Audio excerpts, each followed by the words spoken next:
Young Celie was enduring the excruciating pain of childbirth. This was her second child. Before she even had a chance to see her daughter's face, the baby was taken from her by her father. Yes, this child was the fruit of her father's sin. Though Celie kept the secret under threat, her mother still passed away in despair. It wasn't until her father's gaze fell upon Nandi that Celie felt utterly helpless. Not long after, her father married a young girl. The sisters finally caught a brief moment to breathe, but the recently widowed Albert set his sights on the younger sister. Soon, he came to the house with marriage proposals. He was in desperate need of a working tool. Clearly, her father didn't plan to marry off the beautiful and innocent Nandi. Misfortune fell on Celie once again, and she had nowhere to escape. As soon as she arrived home, the first thing to greet her was a stone thrown by her eldest son, Harbo. Celie fell to the ground, her tragic life now permanently sealed. The next day, the gruesome scene in the kitchen gave Celie her first lesson. Albert wasted no time starting the cleaning, and soon the kitchen was spotless. However, Albert did not approve of Celie's work being trampled upon. After Celie mouthed off a few words, Albert didn't hesitate to slap her, clearly establishing his unchallenged authority in the house. No, Miss Sophia, no! I can't believe you did this! Get my children out of here! Take them out! Get my children home! Get my children out of here! You black slut! Who do you think you are? The white woman suggested that Sophia become her servant. Instinctively, Sophia resisted, defending her dignity. Hell no. What did you say? Hell no. What did she say? The mayor, seeing his wife offended, stepped forward and immediately slapped Sophia. The mayor clearly overestimated his own position, and in the next moment, Sophia was surrounded by all the white people, drowning in their scorn and contempt. Isolated and helpless, Sophia turned to the police for help, but instead, she was met with a gunshot and fell to the ground. Sophia was thrown into prison and wouldn't be released until 8 years later. The condition for her release was that she agreed to serve as the mayor's wife's maid and teach her how to drive. After a few lessons, Sophia began driving through the black neighborhoods with impunity. This careless disregard for life seemed deeply rooted in the white people's nature. The years of abuse caused Sophia's eyesight to deteriorate, but thankfully, with Celie's help, she managed to escape the worst of her struggles. As Christmas approached, Sophia was allowed to return home, but only until 5 p.m. Despite her limited mobility, she still felt the warmth of her family's embrace after 8 long years. The black girl was struggling through labor, but her father stood impatiently by,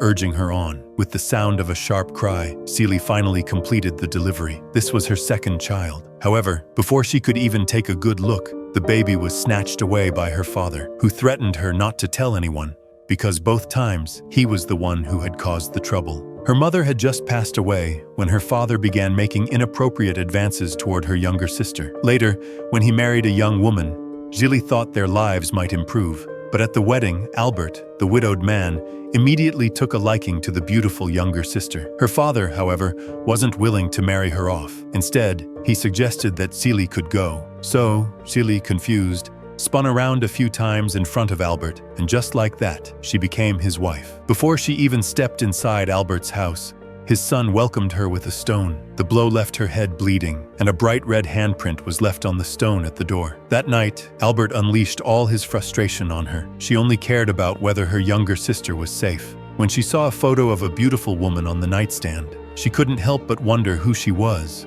trying to distract herself from the pain. The next morning, Celie walked into the kitchen to prepare a meal, and the sight before her shocked her. Piles of dishes, spider-webbed kitchenware, scattered leftovers, and mice everywhere. Get that razor sharp in here! Get on out here and do me right now! Get on out here! In the moment when the sharp scraper and belt rubbed together, she first entertained the thought of ending her husband's life. It wasn't until the timely arrival of her friend that she was prevented from heading toward destruction. In 1909, in the rural south of the United States, young Celie was about to endure the excruciating pain of childbirth. This was her second child. However, before Celie could even see her daughter's face, her father snatched the child away. The child was the product of her stepfather's cruelty. But just after losing her husband, Albert set his sights on her sister and soon came to the house to propose. He was desperately in need of a tool. Her father didn't want to marry off his beautiful sister, and so misfortune once again fell upon Celie. As soon as she arrived home, she began her chores, and before long, the kitchen was spotless. But Albert didn't appreciate Silly's hard work, and after she snapped back at him, he slapped her to assert his dominance in the household. Soon after, her sister Noddy escaped from their father's clutches, hoping to live with Silly again. But Albert's eyes greedily lingered on this girl who had come to him willingly. Every day, Noddy would sit with her sister and teach her to spell. But when pointing at the word sky for sky, Silly's face suddenly turned pale with fear, and she blurted out the word master because Albert had appeared behind her. Unable to restrain his animal instincts, Albert finally followed Noddy on the day of her graduation, and in a secluded forest, he abducted her. The sounds of resistance echoed, but Albert did not succeed. The sisters were soon torn apart, heartbroken and separated. The girl endured torment from her demonic stepfather and gave birth to 2 children. However, her stepfather took the children away, threatening her to keep silent, and then heartlessly sold them. Not only that, but the stepfather also had his eyes set on her sister, Natty. Later, the stepfather married a young girl, and the sisters' lives improved slightly. In the church, a man who had just lost his wife kept staring at the younger sister. Soon after, this man came to propose marriage. The stepfather didn't want to let the sister marry, so he sold Celie to the man. Celie became his second wife. Upon arriving at the man's home, her stepson greeted her with a violent blow as a welcome gift. On the second day of her marriage, Celie started working. The kitchen was filthy, with rats scurrying across the floor. Celie picked up a cloth to wipe the walls. She diligently managed the housework and took care of the 3 stepsons. But no matter how hard she tried, her husband never respected her. Celie dared not resist. At this time, her sister escaped from the stepfather's abuse and came to stay with Celie. Celie asked her husband if he could take her in, and to her surprise, he agreed. Her sister taught Celie to read and encouraged her to fight back. However, Celie still didn't know how to rebel. No one noticed the greedy look her husband cast upon her sister. No! Sophia, no! The woman suggested that Sophia become her servant. Sophia instinctively resisted, defending her dignity. Hell no. What did you say? Hell no. What did she say? The mayor, seeing his wife insulted, stepped forward and without hesitation slapped Sophia across the face.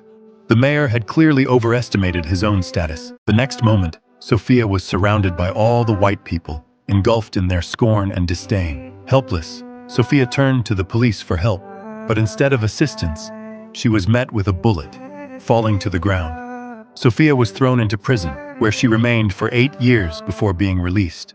The condition for her release was that she agree to work as the mayor's wife's maid and teach her how to drive. After a few lessons, Sophia began to drive recklessly through black neighborhoods, her attitude showing how deeply ingrained the disregard for life was within the white community.